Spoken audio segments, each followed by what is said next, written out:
नमस्कार, स्वागत है आप सभी का। आप देख रहे हैं सुबह 9 बजे। मैं हूं प्रीति। शुरुआत हेडलाइंस के साथ। रक्षा सौदों में गड़बड़ी करने वाली कंपनियों को ब्लैकलिस्ट करने के लिए नई नीति को मंजूरी। पूर्ण प्रतिबंध की जगह जुर्माने और आंशिक प्रतिबंध का प्रावधान। 82,000 करोड़ के रक्षा सौदों पर भी मुहर। प्रदूषण के मद्देनजर दिल्ली सरकार ने जारी की एडवाइजरी। ज्यादा प्रदूषण वाले इलाकों में न जाने की सलाह। पटाखों पर प्रतिबंध। सुप्रीम कोर्ट में सुनवाई आज। शिवपाल यादव ने फिर खोला अखिलेश के खिलाफ मोर्चा। कहा अवैध कामों का विरोध करने के चलते किया गया बर्खास्त। कांग्रेस के रणनीतिकार प्रशांत किशोर की अखिलेश यादव से मुलाकात। नए राष्ट्रपति के लिए अमेरिका में आज मतदान। हिलेरी और ट्रंप के बीच कांटे का मुकाबला। ओबामा की हिलेरी को वोट देने की अपील। और जाने माने पत्रकार और राज्यसभा टीवी के सीनियर एंकर गिरीश निकम का बेंगलुरु में होगा अंतिम संस्कार। दिल का दौरा पड़ने से निधन। उपराष्ट्रपति ने दी श्रद्धांजलि। मीडिया जगत में शोक।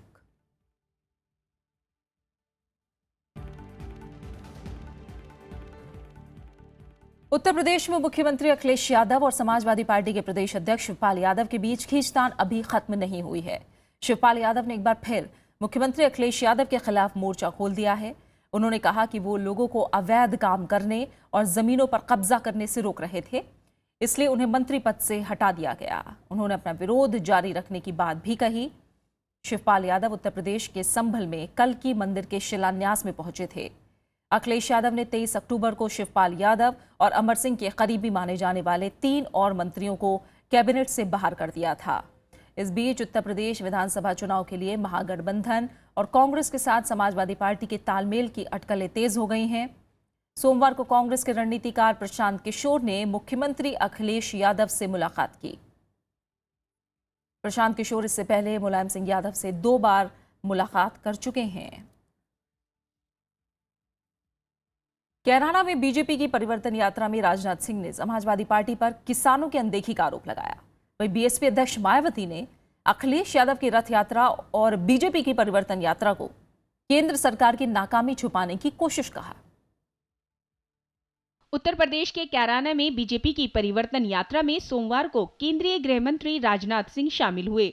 इस मौके पर उन्होंने गन्ना किसानों का बकाया, खराब हुई फसल का मुआवजा और धान की खरीद न होने का मुद्दा उठाया। उन्होंने राज्य की बदहाली के लिए समाजवादी पार्टी और बीएसपी को जिम्मेदार बताया। सपा की सरकार होगी तब गन्ने का भुगतान नहीं होगा, या तो बसपा की सरकार होगी तब गन्ने का भुगतान नहीं होगा। लेकिन भारतीय जनता पार्टी की जब जब सरकार आई है बहनों भाइयों, गन्ने का भुगतान हम लोगों ने कराया है। परिवर्तन यात्रा के दौरान बीएसपी पर लगाए जा रहे आरोपों का जवाब देने के लिए मायावती मीडिया से रूबरू हुई। उन्होंने कहा कि केंद्र सरकार वादे पूरे नहीं कर पाने की नाकामी छुपाने के लिए झूठ फैला रही है। उत्तर प्रदेश में अपने चारों शासन कालों में केंद्र व भाजपा शासित राज्यों की तरह यहाँ बड़े बड़े पूंजीपतियों व धन्ना सेठों आदि का विकास करने का यहाँ गरीब व जन विरोधी कार्य नहीं किया है। मायावती ने समाजवादी पार्टी को भी आड़े हाथों लिया। उन्होंने कहा कि मुख्यमंत्री अखिलेश यादव ने अगर काम किया होता तो पार्टी को रथ यात्रा की जरूरत नहीं पड़ती। मायावती ने मुलायम सिंह यादव को पारिवारिक झगड़े को छोड़कर राज्य की कानून व्यवस्था पर ध्यान देने की भी नसीहत दी। Bureau report, Rajya Sabha TV. Congress कार्य समिति ने सर्वसम्मति से राहुल गांधी से पार्टी अध्यक्ष पद संभालने का आग्रह किया है। हालांकि इसका फैसला पार्टी अध्यक्ष सोनिया गांधी पर छोड़ दिया गया है।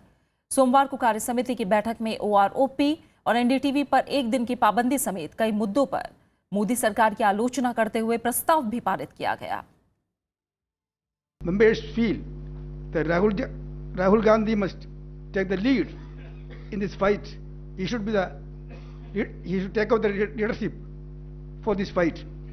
This is the unanimous sentiment expressed in today's working committee meeting by the working committee members. Congress कार्य समिति की बैठक में सर्वसम्मति से सभी सदस्यों ने राहुल गांधी से पार्टी अध्यक्ष पद संभालने का आग्रह किया। कांग्रेस अध्यक्ष सोनिया गांधी का स्वास्थ्य खराब होने के चलते बैठक की अध्यक्षता कर रहे राहुल गांधी ने किसी भी जिम्मेदारी को निभाने की ख्वाहिश जताई। हालांकि फैसला नहीं हो सका और इसका निर्णय एक बार फिर सोनिया गांधी पर छोड़ दिया गया। Congress Vice President was present in the meeting, presided over the meeting and said, whatever the Congress party and Congress working committee would finally decide, he would be ready to take on every such challenge. बैठक में one rank one pension और बेरोजगारी समेत कई मुद्दों पर मोदी सरकार की आलोचना करते हुए प्रस्ताव भी पारित किया गया।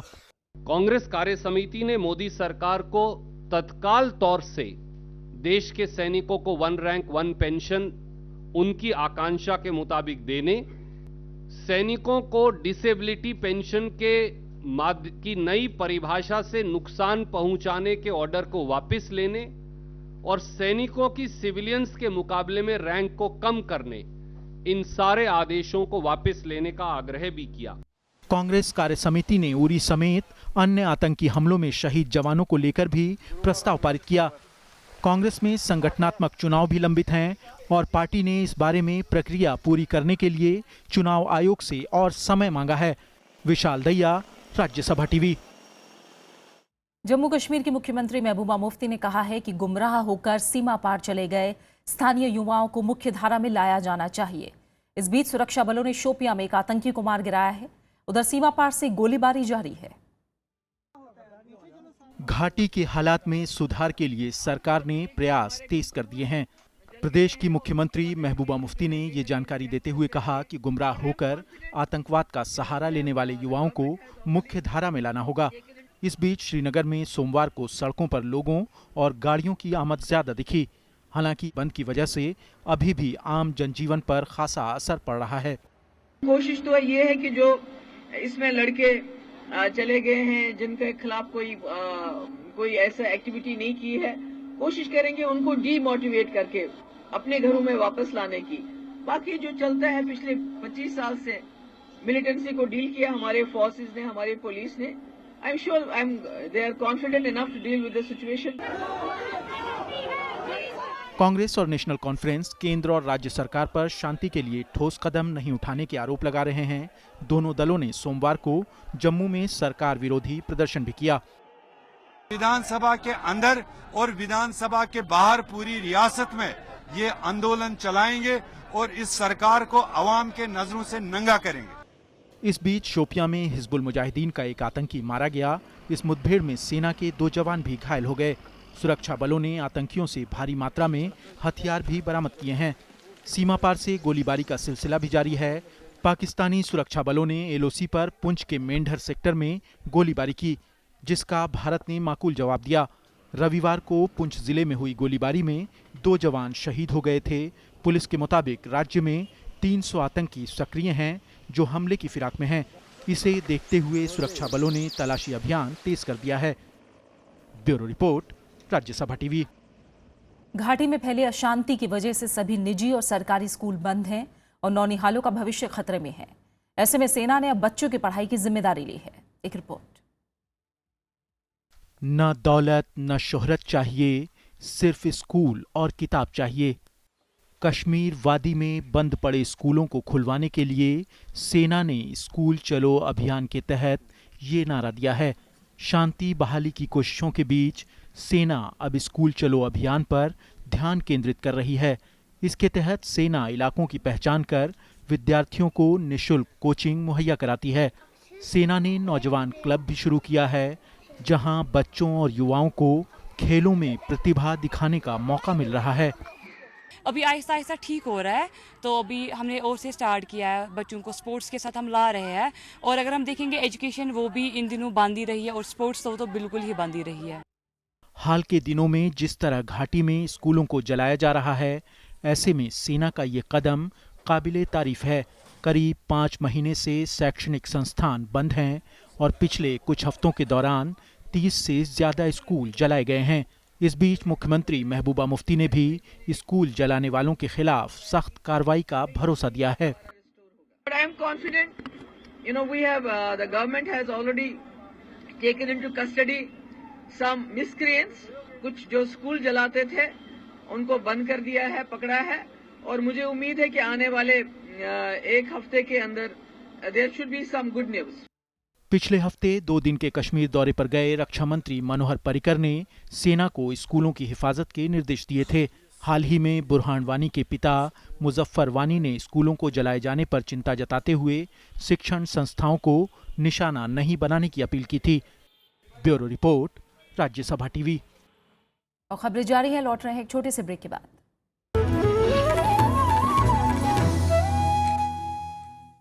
केंद्र सरकार ने रक्षा सौदों से जुड़ी नई ब्लैक लिस्टिंग नीति को मंजूरी दे दी है।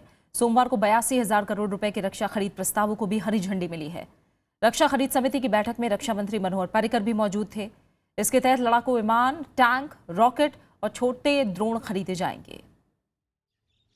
भारत सरकार ने रक्षा सौदों में होने वाली गड़बड़ियों के मामलों से पूरी तरह बचने के लिए नई नीति तैयार की है। सोमवार को रक्षा मंत्रालय ने नई ब्लैकलिस्टिंग नीति को मंजूरी दे दी।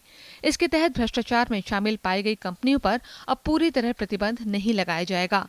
नई नीति के तहत अब कंपनियों से कड़ाई से पेश आया जाएगा और पूर्ण प्रतिबंध की जगह भारी जुर्माना और लंबी अवधि का प्रतिबंध लगाया जाएगा। रक्षा मंत्री मनोहर पर्रिकर की अध्यक्षता में रक्षा खरीद परिषद ने 82,000 करोड़ रुपए से ज्यादा के रक्षा सौदों को मंजूरी भी दी। इसके तहत सेना की ताकत बढ़ाने के लिए लड़ाकू विमान, टैंक, रॉकेट और मिनी ड्रोन खरीदे जाएंगे। इसमें 50,000 करोड़ की लागत से वायुसेना के लिए 83 हल्के लड़ाकू विमान तेजस खरीदे जाएंगे। 2,911 करोड़ रुपए के बजट से सेना और वायुसेना के लिए 15 लाइट कॉम्बैट हेलीकॉप्टर की खरीद को भी मंजूरी दी गई है। सेना के लिए 13,448 करोड़ रुपए के 464 रूसी T-90 टैंक और 1,100 करोड़ रुपए से 598 UAVs और पिनाका मिसाइल भारतीय बेड़े में शामिल होंगी। नई नीति के तहत कार्रवाई में इस बात का ध्यान रखा जाएगा कि किसी कंपनी को ब्लैकलिस्ट करने से तीनों सेनाओं के आधुनिकीकरण पर कोई असर न पड़े। नीति से जुड़ी पूरी जानकारी कुछ दिनों में रक्षा मंत्रालय की वेबसाइट पर डाल दी जाएगी। Bureau report, Rajya Sabha TV. Britain रक्षा क्षेत्र में तकनीक हस्तांतरण और भारत में निर्माण इकाई लगाएगा। सोमवार को दिल्ली में ब्रिटेन की प्रधानमंत्री थेरेसा मे और प्रधानमंत्री नरेंद्र मोदी के बीच मुलाकात में इस पर सहमति बनी। दोनों नेताओं ने आतंकवाद से निपटने, आपसी व्यापार, निवेश बढ़ाने पर जोर दिया। इस मौके पर दोनों देशों के बीच 2 करार हुए। भारत दौरे पर आई ब्रिटेन की प्रधानमंत्री थेरेसा मे ने सोमवार को प्रधानमंत्री नरेंद्र मोदी से मुलाकात की। दोनों नेताओं ने द्विपक्षीय और अंतर्राष्ट्रीय मुद्दों पर बातचीत की। इसके बाद दोनों देशों के बीच प्रतिनिधिमंडल स्तर की वार्ता हुई। इस दौरान व्यापार, निवेश, वीजा समेत कई क्षेत्रों में सहयोग बढ़ाने पर चर्चा हुई। दोनों देशों ने व्यापार के लिए ज्वाइंट वर्किंग ग्रुप बनाने और रक्षा सहयोग बढ़ाने पर सहमति जताई। प्रधानमंत्री नरेंद्र मोदी ने ब्रिटेन के रक्षा उद्योग को भारत में निर्माण और साझा परियोजनाओं के लिए न्योता भी दिया। I also discussed with Prime Minister May ways to purposefully work together to combat the growing forces of radicalization and terrorism. We agreed that it is not a limited security challenge. दोनों नेताओं ने आतंकवाद और cyber सुरक्षा के मुद्दे पर भी बात की। प्रधानमंत्री नरेंद्र मोदी ने आतंकवाद को इंसानियत के लिए खतरा बताया। उन्होंने सीमा पार आतंकवाद को लेकर गहरी चिंता जताई। साथ ही आतंकियों और आतंकवाद का समर्थन करने वाले देशों के खिलाफ कार्रवाई की मांग की। Concerns to Prime Minister May regarding cross-border terrorism and the need for the international community to take strong action against states that support and sponsor terrorism. Britain की प्रधानमंत्री थेरेसा मे ने भारतीय कारोबारियों के लिए पहली बार उदार वीजा व्यवस्था का ऐलान किया। The UK will make India the first visa country to have access to our registered traveller scheme, offering many Indians smoother and swifter clearance at the border. And we have invited the Indian government to become the first government in the world to nominate top business executives for the Great Club. इस मौके पर भारत और Britain के बीच कारोबार को आसान बनाने और बौद्धिक संपदा अधिकार को लेकर करार हुए हैं। ब्रिटेन ने स्मार्ट सिटी प्रोजेक्ट में सहयोग करने की बात कही है। इससे पहले दोनों नेताओं ने इंडिया यूके टेक समिट में हिस्सा लिया। ब्रिटिश प्रधानमंत्री की इस यात्रा के दौरान 1 बिलियन पाउंड के निजी और सरकारी करार हुए हैं। जहां तक आपसी निवेश की बात है, भारत और ब्रिटेन दोनों इस बात से फायदा उठा सकते हैं और राजनीतिक तौर पे भी दोनों के बीच शायद ही कोई असहमति है। ब्रेक्सिट के बाद एक नई स्थिति है जिसका फायदा दोनों देश उठाने की कोशिशें कर रहे हैं। राज्यसभा टेलीविजन के लिए कैमरा पर्सन जुनैद के साथ दिल्ली से अखिलेश सुमन। दिल्ली में प्रदूषण के मामले पर आज सुप्रीम कोर्ट सुनवाई करेगा। सुप्रीम कोर्ट में सोमवार को दाखिल की गई एक याचिका में कहा गया था कि दिल्ली 17 साल के सबसे गंभीर संकट से गुजर रही है, जिसके चलते लोगों का सांस लेना दूभर हो गया है। वहीं सोमवार रात दिल्ली सरकार ने एडवाइजरी जारी करके लोगों को ज्यादा प्रदूषण वाली जगहों से दूर रहने के लिए कहा है।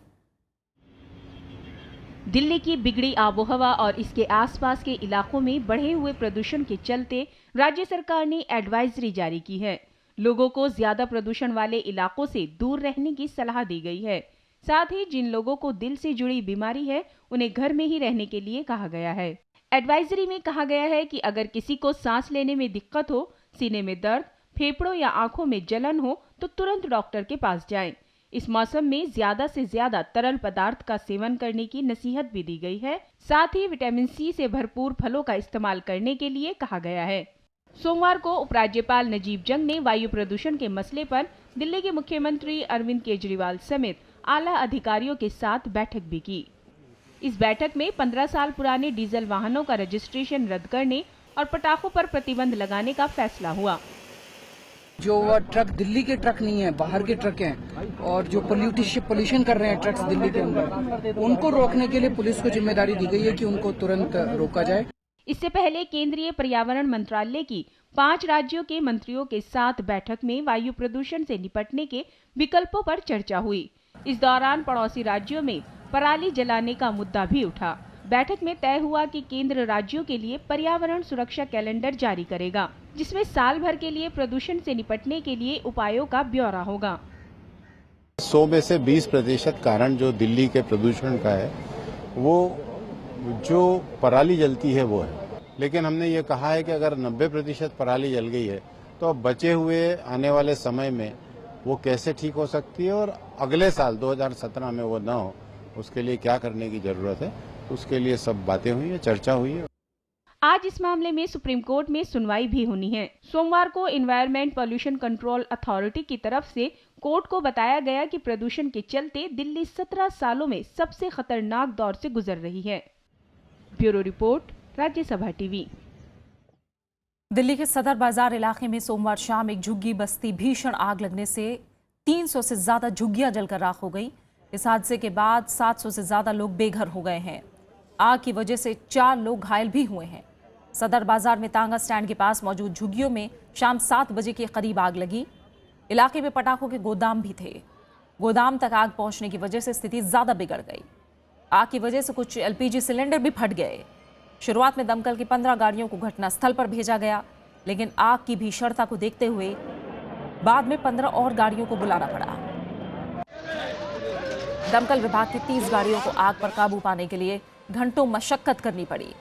फिलहाल आग लगने के कारण का पता नहीं चला है। बचाव अभियान अब भी जारी है।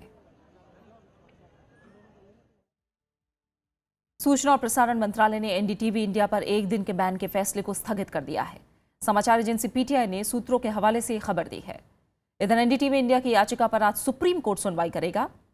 चैनल ने सोमवार को याचिका दाखिल करके सरकारी आदेश की संवैधानिक वैधता को चुनौती दी थी। पत्रकार संगठनों ने सरकार के फैसले का कड़ा विरोध किया। पठानकोट आतंकी हमले के दौरान संवेदनशील सूचनाओं का प्रसारण करने के मामले में सूचना और प्रसारण मंत्रालय ने एनडीटीवी इंडिया पर कार्रवाई करते हुए 9 नवंबर को प्रसारण बंद करने का आदेश दिया था।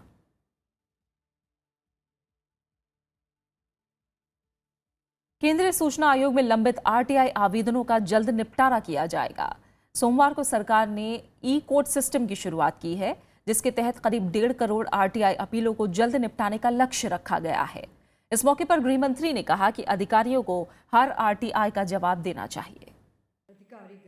सूचना का अधिकार कानून के तहत जानकारी मांगने वालों को अब उनके आवेदन के बारे में तुरंत ऑनलाइन जानकारी दी जाएगी। इसके लिए केंद्रीय सूचना आयोग ने सोमवार को ई कोर्ट सुविधा की शुरुआत की। सुविधा के तहत घंटे भर में ही आरटीआई आवेदन संबंधित सूचना आयुक्त के पास पहुंच जाएगी। फिलहाल इस प्रक्रिया में कुछ दिनों का समय लगता है। बहुत एक लंबी पेंडेंसी है, तो हम उस पेंडेंसी को भी, केसेज की पेंडेंसी को भी काफी हद तक हम कम करने में कामयाब होंगे, ऐसा मेरा पूरा विश्वास है। केंद्रीय सूचना आयोग में आयुक्तों के 2 पद फरवरी 2017 तक खाली होने वाले हैं। इन पदों पर नियुक्ति की प्रक्रिया भी शुरू कर दी गई है। Ongoing process. It happens from time to time. Some of the vacancies fall vacant, and then there's a due process of making the appointments. But certainly we have now information commissions in place. पिछले 2 साल के दौरान RTI अपीलों के लंबित मामलों में तेजी से इजाफा हुआ है। ये 2 साल में 40% से बढ़कर 240% तक पहुंच गया है। नए सिस्टम के जरिए अब आवेदक को यूनिक नंबर दिया जाएगा। इससे आवेदकों को अपील की प्रगति की जानकारी तत्काल मिल जाएगी।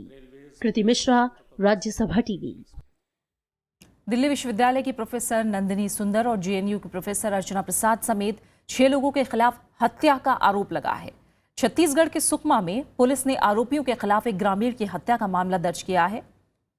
आरोपों के मुताबिक दरभा इलाके के नामा गांव में शुक्रवार रात आरोपियों ने सामनाथ बघेल नाम के व्यक्ति की हत्या की थी। सामनाथ और उसके कुछ साथी अपने गांव में माओवादी गतिविधियों का विरोध कर रहे थे। इस मामले में शनिवार को सामनाथ बघेल की पत्नी ने पुलिस थाने में शिकायत दर्ज कराई थी।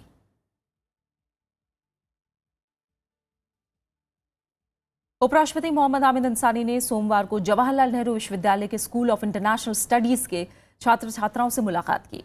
उपराष्ट्रपति ने छात्रों से समसामयिक और अंतर्राष्ट्रीय मामलों पर बातचीत की।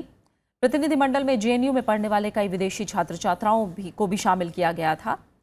उपराष्ट्रपति भवन में हुई इस मुलाकात में प्रतिनिधिमंडल का गर्मजोशी से स्वागत किया गया।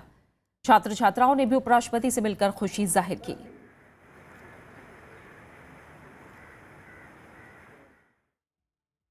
अमेरिका में पिछले कई महीनों से चल रहे नए राष्ट्रपति चुनाव की कवायद अपने अंतिम दौर में पहुंच गई है। आज अमेरिका में वोट डाले जाएंगे। मुकाबले में हिलेरी क्लिंटन और डोनाल्ड ट्रंप के बीच कांटे की टक्कर बनी हुई है। हालांकि चुनाव पूर्व सर्वेक्षणों में हिलेरी को बढ़त दिखाई गई है। सोमवार को दोनों उम्मीदवारों ने मतदाताओं को रिझाने की आखिरी कोशिश की। अमेरिका में आज 45वें राष्ट्रपति चुनाव के लिए वोट डाले जाएंगे। अब से कुछ घंटों बाद 50 राज्यों में मतदाता नया राष्ट्रपति चुनने की प्रक्रिया शुरू करेंगे। वोटिंग के 48 घंटे बाद साफ हो जाएगा कि दुनिया के सबसे शक्तिशाली देश की कमान किसके हाथों में होगी। नया राष्ट्रपति अगले साल जनवरी में पद संभालेगा। सोमवार को हिलरी क्लिंटन और डोनाल्ड ट्रंप ने मतदाताओं को अपने पक्ष में करने के लिए पूरा जोर लगाया। It will be the greatest vote you ever cast in your lifetime, because together we will make America wealthy again. We will make America strong again. We will make America safe again. And yes, we will make America great again. If you give me the honor of being your president, I'm going to do everything I can to get this country and everybody in it back up. I want to be a president for all Americans. Democrats, Republicans, Independents, not just the people who support me, everybody in this country. चुनाव प्रचार के आखिरी समय में America के राष्ट्रपति Barack Obama ने एक बार फिर हिलरी क्लिंटन के पक्ष में वोट देने की अपील की। All that progress goes down the drain if we don't win tomorrow. And New Hampshire, you know, it's a small state, but it's an important state. So it depends on you. I know there's been a long campaign. चुनाव से पहले के सर्वेक्षणों में democratic party उम्मीदवार Hillary Clinton की अपने प्रतिद्वंदी रिपब्लिकन डोनाल्ड ट्रंप पर 5 अंकों की बढ़त दिखाई गई है। लेकिन इस चुनाव में कई विवाद भी सामने आए हैं। डेमोक्रेटिक उम्मीदवार हिलरी का ईमेल मामला और रिपब्लिकन उम्मीदवार ट्रंप पर यौन उत्पीड़न के आरोप जैसे विवाद भी इस चुनाव के साथ साथ चल रहे हैं। Bureau report, Rajya Sabha TV. Mahatma Gandhi के पोते कनुभाई गांधी का सोमवार को सूरत के एक निजी अस्पताल में निधन हो गया। कनुभाई को 2 हफ्ते पहले दिल का दौरा पड़ने पर अस्पताल में भर्ती कराया गया था। तभी से उनकी हालत गंभीर बनी हुई थी। उन्हें वेंटिलेटर पर रखा गया था। 87 साल के कनुभाई महात्मा गांधी के तीसरे बेटे रामदास गांधी के पुत्र थे। कनुभाई अपनी जिंदगी में लंबे समय तक अमेरिका में रहे, लेकिन बाद में भारत लौट आए। लौटने के बाद कनुभाई मुंबई और दिल्ली के वृद्धाश्रमों में रहे। पिछले कई महीनों से कनुभाई सूरत में अपनी पत्नी शिवालक्ष्मी के साथ राधा कृष्ण मंदिर के संत निवास में रह रहे थे। कनुभाई अमेरिका में नासा में वैज्ञानिक रहे हैं और उनकी पत्नी वहां डॉक्टर थीं। राज्यसभा टेलीविजन परिवार ने कल शाम अपना एक अहम सदस्य खो दिया। द बिग पिक्चर के एंकर और वरिष्ठ पत्रकार गिरीश निकम का सोमवार को दिल का दौरा पड़ने से निधन हो गया। उपराष्ट्रपति मोहम्मद हामिद अंसारी ने शोक व्यक्त करते हुए कहा है कि गिरीश राज्यसभा टीवी के सम्मानित और बेहद प्रतिभावान सदस्य थे। मीडिया जगत में भी उनके निधन पर शोक की लहर है। गिरीश निकम भारतीय टेलीविजन का एक ऐसा व्यक्तित्व जो बिना शोर मचाए, बिना संतुलन खोए और बिना वाद विवाद की गरिमा को आघात पहुंचाए मुश्किल से मुश्किल सवाल पूछने में समर्थ था। आज उनके ना रहने से टेलीविजन पत्रकारिता को एक गहरा झटका लगा है। Having different views, he used to be very friendly with me. One of the knowledgeable person, and it's really shocking that he had a heart attack second time, and before the doctors could do anything, he knew more. I just came to know of it. That's why I came here and then saw his body there just now. My heartfelt condolences to his family members. I have lost a very dear friend, but I think India has lost a very versatile journalist who traversed the worlds of print, television and social media. It's a very sad day for all of us because he had a lot more to offer to this world and to the world of journalism. वे एक ऐसे पत्रकार थे जो कि कभी अपने आदर्शों और विचारों के साथ कभी समझौता नहीं किया। मैं उनके प्रति श्रद्धांजलि अर्पित करता हूँ। टेलीविजन पर गंभीर दिखने वाले गिरीश ऑफिस में एक जिंदा दिल खुशनुमा इंसान के रूप में जाने जाते थे। उन्होंने कभी भी सहकर्मियों के साथ भेदभाव नहीं किया, चाहे वो संस्थान का सबसे ऊंचा व्यक्ति हो या फिर एक इंटर्न।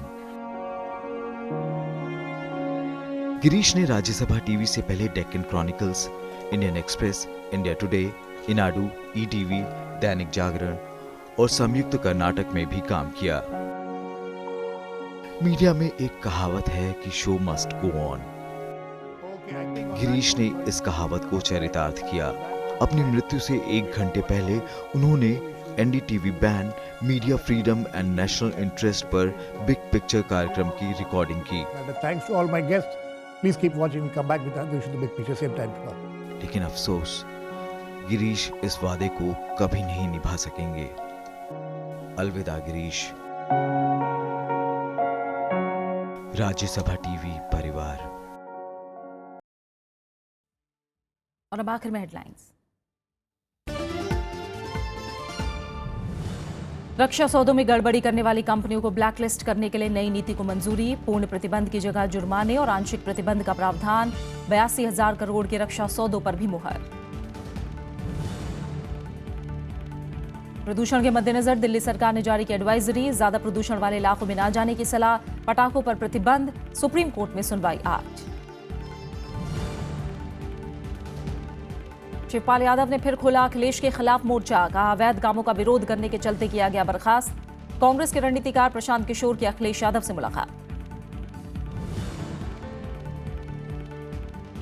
नए राष्ट्रपति के लिए अमेरिका में आज मतदान। हिलेरी और ट्रंप के बीच कांटे का मुकाबला। ओबामा की हिलेरी को वोट देने की अपील। और जाने माने पत्रकार और राज्यसभा टीवी के सीनियर एंकर गिरीश निकम का बेंगलुरु में होगा अंतिम संस्कार। दिल का दौरा पड़ने से निधन। उपराष्ट्रपति ने दी श्रद्धांजलि। मीडिया जगत में शोक।